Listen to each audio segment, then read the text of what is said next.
Demikian juga perjalanan Isra dan Mi'raj. Kata Abu Jahal mengatakan, ya Muhammad, pagi-pagi datang jumpa dengan Rasulullah SAW. Katanya, Muhammad, ada berita apa hari ini? Kata Nabi, semalam aku pergi Baitul Maqdis. Abu Jahal mengatakan, semalam kau pergi? Enggak, semalam aku pergi. Semalam juga engkau balik? Semalam juga aku balik. Orang-orang yang otaknya itu hanya diikat mati dengan hasil akal fikiran, tanpa beriman dengan kekuatan Allah yang menciptakan akal dan juga melebihi kekuasaan akal yang ada pada manusia, dia tak punya itu. Yang ada dia mahbus, terpenjara dengan hasil akal dan logik. Alangkah banyaknya orang itu menjadi orang dipenjara oleh akalnya, mendakwa dia seorang yang bebas dan merdeka, padahal dia masuk penjara. Penjara akal, penjara hawa nafsu. Abu Jahal salah seorangnya. Katanya, semalam kau pergi, semalam kau balik. Katanya, semalam aku pergi, semalam aku balik. Kata Nabi, kita pergi 1 bulan, balik 1 bulan. Awak begitu, terserah. Ini perjalanan bukan dikira dengan perjalanan yang guna akal pikiran kamu. Dia tak percaya. Kata Abu Jahal mengatakan, kalau aku panggil orang, adakah kamu akan beritahu kepada mereka macam mana kau beritahu kepada aku? Kata Nabi, aku beritahu, apa nak disembunyikan? Ini as-sabat alal mabda. Sifat tetap tegas dalam kebenaran. Orang terima, orang tak terima. Orang kekalkan jawatan kita, orang buang kita daripada jawatan. Al-haq, hak, kebenaran dipertahankan. Dan kebenaran bukan barangan untuk dijual belikan untuk kepentingan dan agenda tertentu. Awak akan dapat ini kalau awak buat benda ini. Benda tak betul karena jawatan, okeylah, tak apalah. Bukankah Nabi SAW bersabda, inna baina yaday sa'ati fitanun kaqita'il lailil muzlim. Sebelum hari kiamat itu berlaku ada fitnah-fitnah yang banyak. Fitnah itu umpama malam yang menggelapkan. Yusbihur rajulu mu'minan wa yumsi kafira wa yumsi mu'minan wa yusbihu kafira. Seorang itu di pagi hari mukmin, petang jadi kafir. Orang itu mukmin di waktu petang, pagi jadi kafir. Maksudnya apa? Bukan semestinya kafir keluar daripada agama. Maknanya tidak memegang kepada prinsip agama sehingga mengabaikan agama, hanya kepentingan keduniaan. Yabi'u dinahu bi'aradin minad dunya. Menjual agama hanya dengan sedikit habuan keduniaan. Seorang menipu hanya untuk dunia. Seorang pecah amanah hanya dunia. Seorang hasad dengki dan putus silaturahim karena dunia. Seorang merasuah karena dunia. Dia orang muslim kah? Dia tak diajarkan dalam agama tak boleh rasuah, tak boleh tipu, tak boleh khianat. Islam tak ajarkan begitu kah? Islam ajarkan. Tapi apa pasal dia tipu? Duit. Apa pasal dia khianat? Kalau tak khianat nanti tak dapat jawatan. Yabi'u dinahu bi'aradin minad dunya. Nabi SAW katanya, kalau aku panggil orang, adakah kamu beritahu kepada mereka macam mana kau beritahu? Pikirnya Abu Jahal, kalau orang dipanggil dan dengar kata-kata Nabi, tak mungkin mereka menerima, mereka pasti menolak, mereka tidak akan beriman kepada Nabi. Kalau matlamat Nabi itu hanya menginginkan mereka beriman dengan cara apapun juga, walaupun dengan cara menyembunyikan kebenaran, maka Nabi akan, jangan boleh macam tu. Tapi karena Nabi ingin tampakkan kebenaran, orang terima orang tak terima bukan menjadi tanggung jawab. Tugas Nabi menyampaikan kebenaran, bukan memaksa orang untuk percaya kebenaran. Kata Nabi, silahkan panggil orang. Diberitahu oleh Nabi SAW, semalam aku pergi Baitul Maqdis, semalam juga aku balik. Ada yang tepuk kepala, ada yang palingkan muka, ada yang macam-macam. Lepas tu salah seorang daripada mereka tanya, kalau kamu betul pergi Baitul Maqdis, ada berapa tiang di Baitul Maqdis? Masjidil Aqsa lah maksudnya.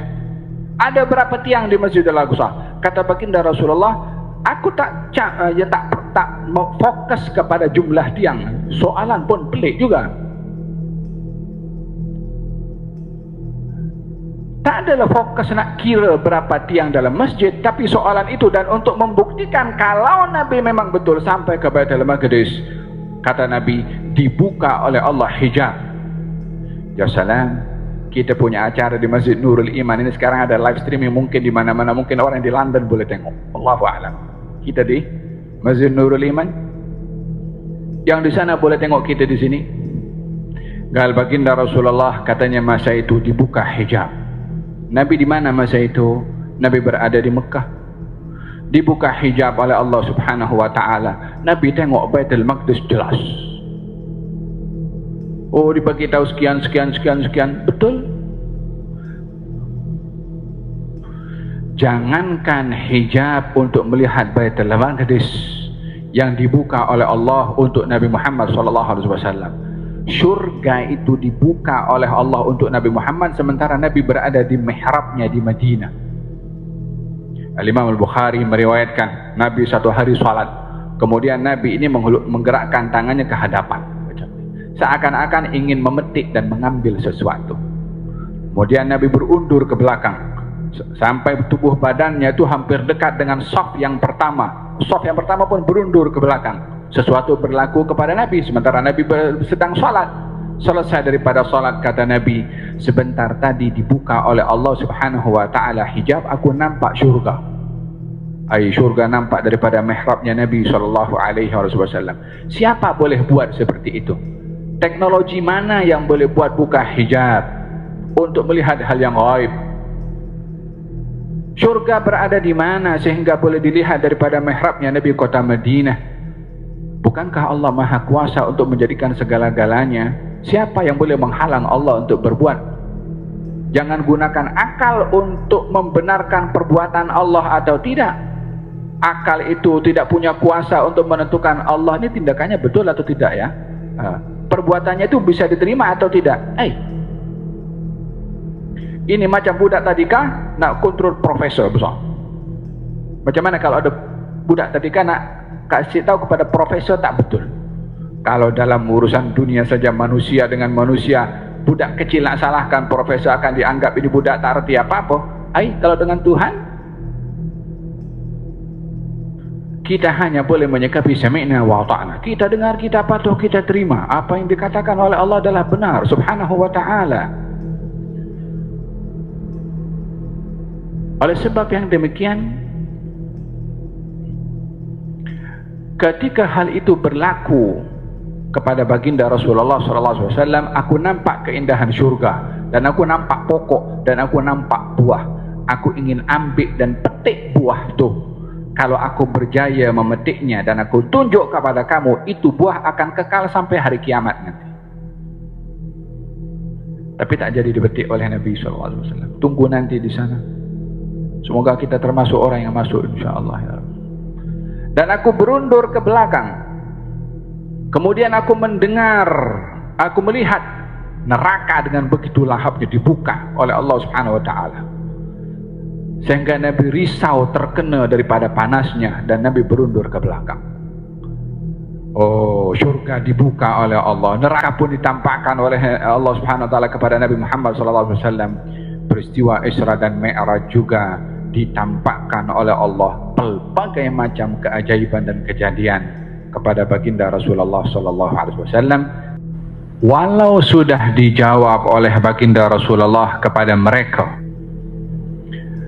akan jumlah bilangan tiang di Masjid Al-Aqsa, dan jawaban Nabi itu pun betul karena Allah sudah dedahkan melalui penampakan yang ditampakkan oleh Allah kepada Nabi akan gambaran Baitul Maqdis.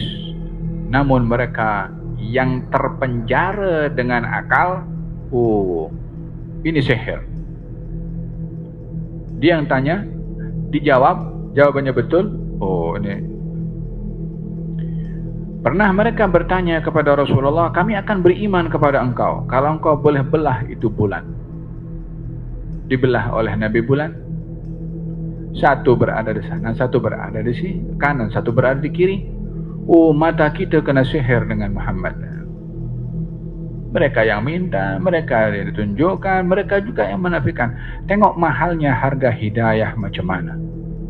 Ketika ditampakkan keajaiban seperti itu, masih tidak beriman kepada baginda Rasulullah sallallahu alaihi wasallam. Mana pernah berlaku itu bulan boleh terbelah. Bulan akan terbelah kalau yang suruh itu adalah yang menciptakan itu bulan. Dan orang yang diberi otoriti oleh yang maha menciptakan untuk membelah itu bulan, Rasulullah diberi otoriti, dia terbelah juga. Apa yang sukar, apa yang mustahil, apa yang tidak mungkin bagi Allah subhanahu wa ta'ala.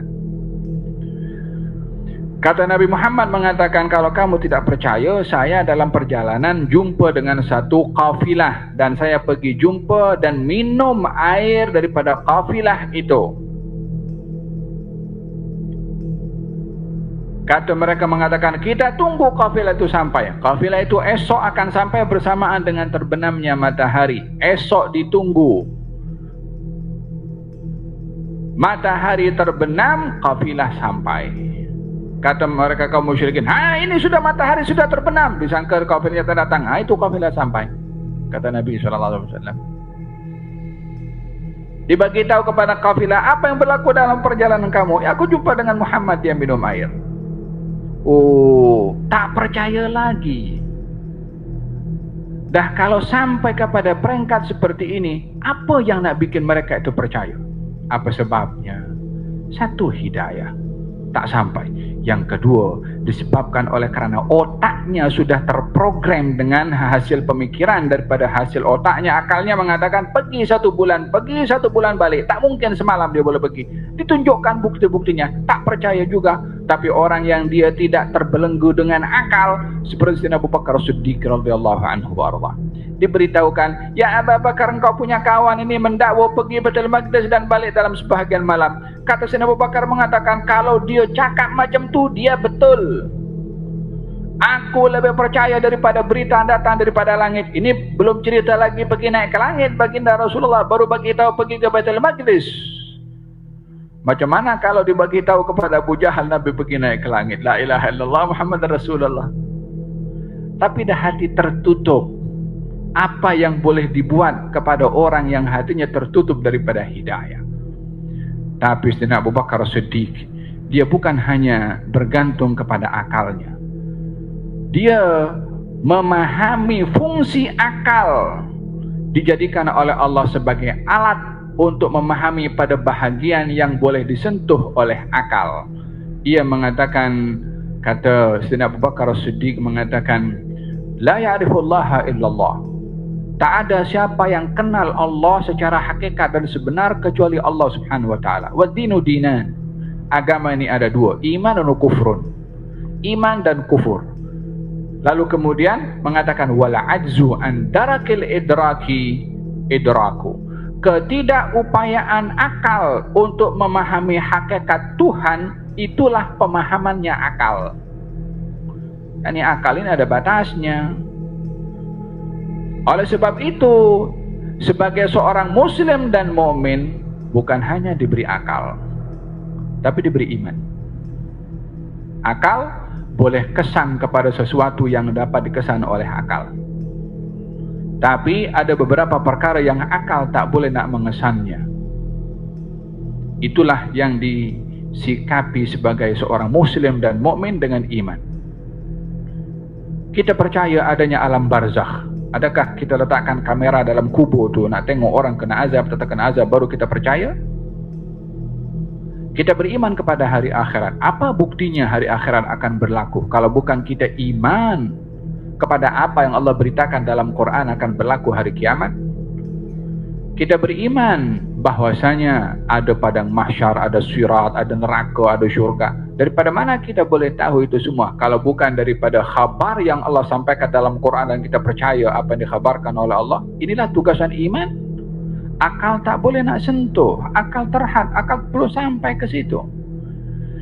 Idzan yang berlaku kepada baginda Rasulullah sallallahu alaihi wa ala alihi wasallam perkara yang luar biasa, yang mencabar segala kekuatan, melepasi kepada segala kekuatan bersebab atau tanpa sebab.